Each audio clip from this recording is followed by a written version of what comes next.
नमस्कार दोस्तों, हम हैं रिजल्टपुर पेन से पोजीशन में आप सभी का स्वागत करते हैं। ये हमारे भारत के नदियों का पार्ट 3 है। बाकी 2 पार्ट अगर आपने नहीं देखा हो तो जाके देख लीजिए। तो चलिए शुरू करते हैं। भारत में सबसे ऊंची ज्वार भित्ति वाली नदी हुगली नदी। भारत में सबसे ऊंची ज्वार भित्ति वाली नदी हुगली नदी होगी। अगला क्वेश्चन देखते हैं। बेतवा नदी मिलती है, तो बेतवा नदी मिलती है यमुना से। आगे बढ़ने से पहले थोड़ा हम कुछ जान लेते हैं गंगा के बारे में। तो बेसिकली संतोपत से निकलती है विष्णु गंगा और धौली गंगा। ये है विष्णु गंगा, ये है धौली गंगा। संतोपत से निकलती है, फिर अलकनंदा हो जाती है। अलकनंदा के नाम से ये आगे बढ़ती है, जिसमें एक तरफ से पिंडार नदी और दाएं तरफ से मंदाकिनी नदी आके मिलती है। पिंडार कर्णप्रयाग में और मंदाकिनी रुद्रप्रयाग में। फिर आगे बढ़ती है। आगे हम देखते हैं उत्तरकाशी में गंगोत्री हिमनद से भागीरथी नदी निकलती है। भागीरथी नदी की सहायक नदी भीलांगना, जो कि भीलांगना जहाँ भागीरथी से मिलती है वहाँ टिहरी बांध का निर्माण किया गया है। भागीरथी आगे देवप्रयाग में अलकनंदा आकर मिलती है और यहाँ से ये गंगा के नाम से जानी जाती है। और गंगा ऋषिकेश हरिद्वार से होते हुए आगे बढ़ती है और गंगा की सहायक नदी रामगंगा कन्नौज में आके गंगा से मिलती है। और सई नदी, जो कि गोमती नदी की सहायक नदी है, और गोमती आके सारनाथ में गंगा से मिल जाती है। फिर गंगा आगे बढ़ती है और छपरा में घाघरा नदी आके गंगा से मिलती है। घाघरा की सहायक नदी शारदा, सरजू, राप्ती है। उसकी सहायक नदी गंडक आके इससे मिलती है। और फिर बूढ़ी गंडक आके गंगा से मुंगेर में मिलती है और कोसी नदी आके भागलपुर में मिलती है। गंगा आगे बढ़ती है और गंगा नदी पर ही फरक्का डैम है, जो महानंदा नदी आके जहाँ मिलती है वहीं पर बनाया गया है। और फिर गंगा बांग्लादेश में घुस जाती है और ब्रह्मपुत्र, जो कि जमुना के नाम से गंगा से आके मिलता है, और गंगा पद्मा के नाम से बांग्लादेश में जाती है और यहाँ पर मेघना के नाम से बंगाल की खाड़ी में गिर जाती है। तो ये है गंगा। अब गंगा के एक मुख्य नदी जो है यमुना, उसका तो हम छोड़ दिए, अब उसको देखते हैं। चलिए आगे बढ़ते हैं और यमुना को देखते हैं। तो यमुना जो है, ये है यमुना गंगा में मिलती है इलाहाबाद के पास, प्रयागराज बोलते हैं अब। यमुना की सहायक नदी जो है वो चंबल है, सिंध है, बेतवा है, केन है, जो कि विंध्य पर्वत से निकलती है। और ये है चंबल नदी। चंबल नदी को जान लीजिए। चंबल नदी की सहायक नदियाँ पूछी जाती हैं तो एक है क्षिप्रा नदी, एक पार्वती और एक काली सिंध बोलते हैं इसको। तो ई है। और ये बनास है, बनास नदी जो आके मिलती है चंबल से। तो आगे बढ़ते हैं। हाइटोंस नदी है जो गंगा से मिलती है नीचे से दाएं तरफ से। आगे बढ़ते हैं। गंगा से कुछ नदियां और मिलती हैं, जो कि सोन नदी है, अमरकंटक से निकलती है और पटना के पास गंगा से मिल जाती है। तो सोन नदी हुई। हजारीबाग पठार से जो निकलती है, छोटा नागपुर के पठार में है। पुनपुन है, फल्गु है, घग्गर है। तो ये नदियां हैं। हजारीबाग पठार से ही निकलती है दामोदर नदी, और गंगा नदी की एक वितरका है हुगली नदी। इसी की सहायक नदी है दामोदर नदी। दामोदर नदी पे एक डैम बना है, क्या नाम है इसका? पांचेत डैम पूछा जाता है। और सुवर्ण रेखा नदी छोटा नागपुर पठार से निकलती है और बंगाल की खाड़ी में गिरती है। हुंडरू जलप्रपात बहुत फेमस है, हुंडरू जलप्रपात एग्ज़ाम में पूछा जाता है। ये सुवर्ण रेखा नदी पर है। और शंख नदी रांची पठार से शंख नदी और साउथ कोयल निकलकर राउरकेला में मिलती है और ब्राह्मणी नाम से बंगाल की खाड़ी में गिर जाती है। तो आगे चलते हैं और कुछ नदियों को देख लेते हैं। ई है अमरकंटक। अमरकंटक से निकलती है हमारी एक नर्मदा नदी। ये है नर्मदा नदी। नर्मदा नदी जाती है अरब सागर में, गिरती है, एस्चुरी बनाती है। तो ये बहुत क्वेश्चन बहुत बार पूछा गया है कि ज्वरनदमुख का निर्माण कौन करती है? तो नर्मदा नदी। और यहीं महादेव पहाड़ी पर्वत से ये निकलती है ताप्ती नदी।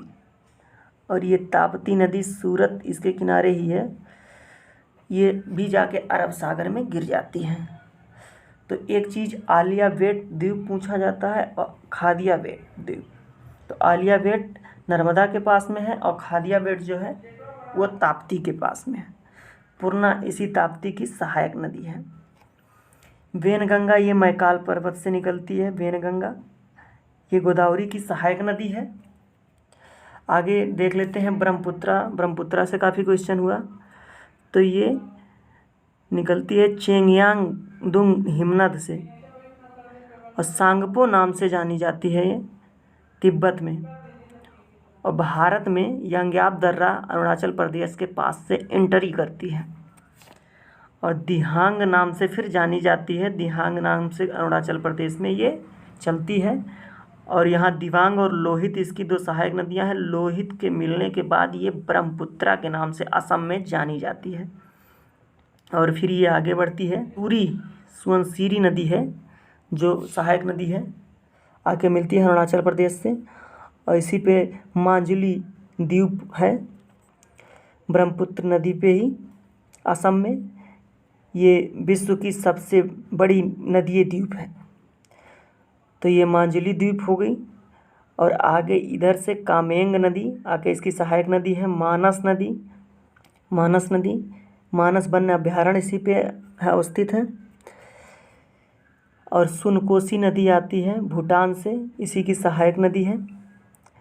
और ये आगे बढ़ते हुए ये धनसिरी नदी आती है, यहाँ से मेघालय से मिलती है। और कापली नदी। और फिर ये आगे बढ़ती है और असम से जैसे ही निकलती है वैसे ही जमुना के नाम से ये निकलती है और बंगाल में घुस जाती है। और तीस्ता नदी जो है सिक्किम से आती है और इससे मिल जाती है। और फिर ये गंगा नदी से मिल जाती है जमुना नाम से। और गंगा नदी पद्मा हो जाती है इसके मिलने के बाद। और मेघना नाम से गंगा नदी बंगाल की खाड़ी में गिर जाती है। ये हुआ ख़त्म। अब हम आते हैं पीछे अपने।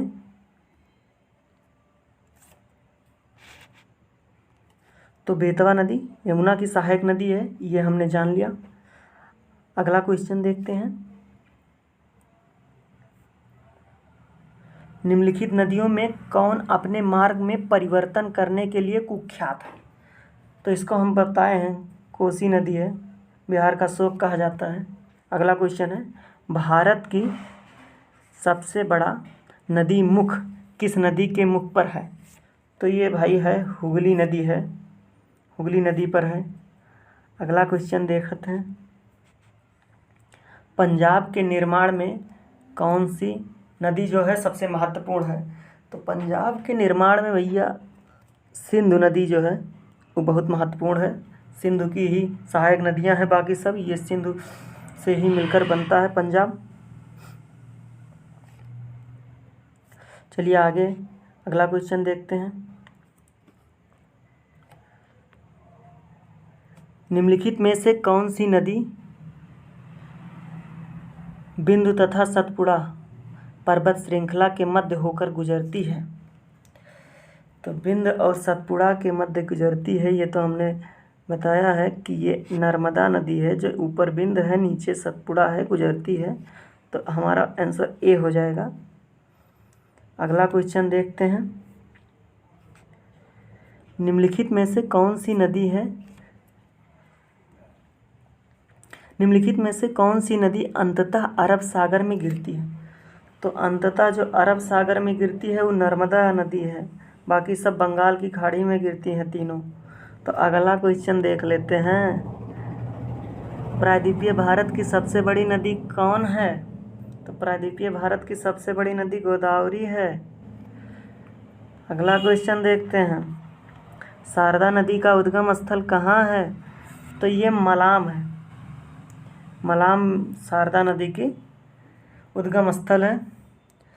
जैसे कि गोमुख अगर हम देखें तो गोमुख गंगा की है, ये हो ही नहीं सकती। यमुनोत्री देखें तो यमुनोत्री यमुना की है, तो हो ही नहीं सकती। तो शारदा नदी का जो है मलाम है। तो अगला क्वेश्चन देखते हैं। अमरकंटक में कौन सी नदी का उद्गम होता है? तो अमरकंटक में नदी जो है वो नर्मदा है, जिसका उद्गम होता है, अभी अभी बताया। अगला क्वेश्चन देख लेते हैं। भारत में यरलुंग जंगबो नदी को किस नाम से जाना जाता है? तो यरलुंग जंगबो नदी को हम जानते हैं ब्रह्मपुत्रा के नाम से, इसी अभी अभी बताया है। सांगपो नाम से यरलुंग जांगपो, ये दोनों नाम तिब्बत में है ब्रह्मपुत्रा का। तो अगला क्वेश्चन देखते हैं हम। निम्नलिखित में से कौन सी नदियाँ बंगाल की खाड़ी में गिरती हैं? तो बंगाल की खाड़ी में जो नदियाँ गिरती हैं, तो गंगा बंगाल की खाड़ी में गिरती है, ब्रह्मपुत्रा भी गिरती है, गोदावरी भी गिरती है, महानदी भी गिरती है, कृष्णा भी और कावेरी भी। तो इसका आंसर डी हो जाएगा, ए और बी दोनों। अगला क्वेश्चन देखते हैं। निम्नलिखित में से किस नदी का उद्गम स्थल भारत में नहीं है? तो भारत में नहीं है जो वो नदी है सतलज नदी। अगला क्वेश्चन। भारत की निम्नलिखित नदियों में से किसे जैविक मरुस्थल कहते हैं? तो जैविक मरुस्थल जो नदी कहते हैं वो है दामोदर नदी। तो अगला क्वेश्चन। निम्नलिखित में से किस एक स्थान से भारत की दो महत्वपूर्ण नदियों का उद्गम होता है, जिनमें से एक उत्तर की तरफ प्रवाहित होकर बंगाल की खाड़ी की तरफ प्रवाहित होने वाली दूसरी महत्वपूर्ण नदी में मिलती है और दूसरी अरब सागर की तरफ प्रवाहित होती है? तो इसके बारे में जान लेते हैं। तो अमरकंटक से निकलती हैं दोनों नदियाँ। एक नर्मदा है जो कि अरब सागर में जाती है, और एक सोन नदी है जो कि पटना के पास जाकर गंगा में मिल जाती है, और यही गंगा बंगाल की खाड़ी में जाके गिरती है। क्वेश्चन का कहने का मतलब यही है। तो इसका उत्तर हो जाएगा अमरकंटक से ही निकलती हैं दोनों नदियाँ। अगला क्वेश्चन देख लेते हैं। निम्नलिखित में से कौन सी नदी यमुना नदी में नहीं मिलती है? तो यमुना नदी में भाई जो नहीं मिलती है वही सोन नदी है, जो कि डायरेक्ट अभी गंगा में मिलती है, बताया है। तो हाल ही में अगला क्वेश्चन है। हाल ही में केंद्र सरकार ने जिसे राष्ट्र नदी का दर्जा देने की घोषणा की है, वह कौन सी नदी है? पुराना क्वेश्चन है, तो ये गंगा है। तो अगला क्वेश्चन देख लेते हैं। निम्न नदियों में से किसका सर्वाधिक बड़ा जलग्रहण क्षेत्र है? तो जलग्रहण क्षेत्र जो है वो है इसमें गोदावरी नदी, इसका जलग्रहण क्षेत्र ज़्यादा है। हगरी नदी किसकी सहायक नदी है? तो हगरी नदी जो सहायक नदी है वो है तुंगभद्रा का सहायक नदी है हगरी। तुंगभद्रा ये नदी है, इसकी सहायक नदी हगरी है। और जो तुंगभद्रा है ये कृष्णा की सहायक नदी है। तो तुंगभद्रा इसमें सही होगा, ऑप्शन डी है। अगला क्वेश्चन देख लेते हैं। कोपली जिसकी सहायक नदी है वह है, तो कोपली काफ़ी अच्छा क्वेश्चन है। तो कोपली नदी जो सहायक नदी है वो है ब्रह्मपुत्रा नदी। अभी आपको बताया है कि ब्रह्मपुत्रा नदी की सहायक नदी कोपली है, जहाँ धनसिरी और कोपली मिलती थी ब्रह्मपुत्रा से। तो अगला क्वेश्चन देख लेते हैं हम। खारी नदी जिस अपवाह तंत्र का अंग है वह है, तो भाई खारी नदी जो है वो बंगाल की खाड़ी की अपवाह तंत्र है, क्योंकि खारी नदी जो है वो बनास की सहायक नदी है खारी। और खारी बनास की सहायक नदी है, और बनास जो है वो चंबल की सहायक नदी है, अभी चंबल बताया है। और चंबल जो है यमुना की सहायक नदी है। और यमुना जो है वो गंगा की सहायक नदी है, और गंगा जाके बंगाल की खाड़ी में गिर जाती है।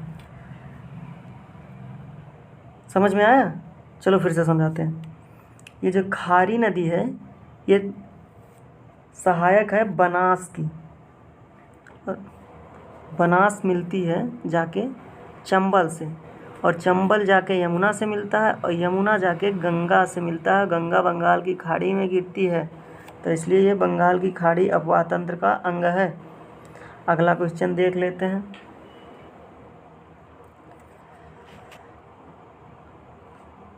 सतलज नदी का उद्गम है, तो भाई ये ना तो भारत में है, ना पाकिस्तान में, ना चीन में, यह है तिब्बत में। तो इनमें से कोई नहीं आंसर होगा। अगला क्वेश्चन देख लेते हैं। निम्नलिखित में से कौन सा कथन सत्य नहीं है? तो महानदी का उद्गम स्थान छत्तीसगढ़ में है, ये बात तो सही है। सिहावा पहाड़ी से निकलती है छत्तीसगढ़ में, तो ये सही है। गोदावरी नदी का उद्गम स्थान महाराष्ट्र में है, तो गोदावरी नदी का उद्गम स्थान महाराष्ट्र में सही है, त्र्यंबक के पठार से निकलती है। कावेरी नदी का उद्गम स्थान आंध्र प्रदेश में है, ये गलत है, तो इसका आंसर सही हो जाएगा। ये पूछ रहा है कि सत्य नहीं है, तो ये सत्य नहीं है, कर्नाटक से निकलती है, कर्नाटक से। अगला भी देख लेते हैं। ताप्ती का उद्गम स्थान मध्य प्रदेश में है, ये बात सही है, महादेव पर्वत से निकलती है। अगला क्वेश्चन है, सिंध नदी का उद्गम स्थान है, तो उद्गम स्थान जो सिंध नदी का है वो कैलाश पर्वतमाला है, तो इसका आंसर डी हो जाएगा, कैलाश पर्वतमाला। निम्नलिखित में से कौन सी नदी मध्य प्रदेश से निकलती है और खंभात के खाड़ी में गिरती है? तो ये है नदी जो है ये है माही, क्योंकि इसमें पूछा है मध्य प्रदेश, तो माही जो है ये सतमाला पर्वत से निकलती है और खंभात की खाड़ी में आके गिर जाती है, तो माही नदी इसका आंसर होगा।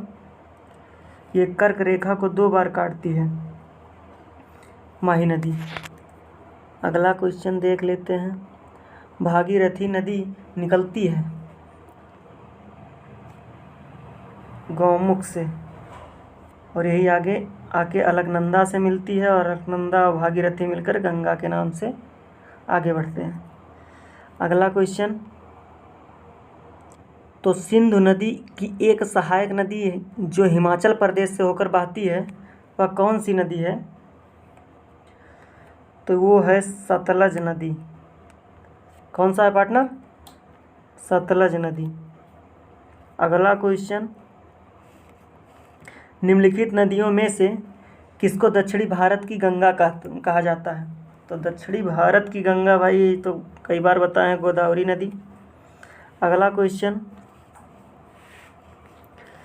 क्वेश्चन सूची है, सूची एक को दूसरे से मिलाना है। तो पहला नदी है, दूसरा नगर है, तो गोमती जो है वो लखनऊ से होकर बहती है। ब्रह्मपुत्रा जो है वो गुवाहाटी से होकर बहती है। तो गुवाहाटी से होकर ब्रह्मपुत्रा बहती है। तो आगे ऑप्शन हम देख लेंगे।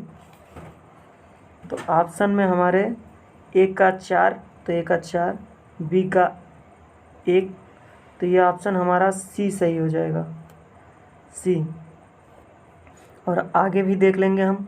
गोदावरी नदी जो है वो राजमुंदरी से होकर बहती है और कावेरी नदी जो है तिरुचिरापल्ली से होकर बहती है।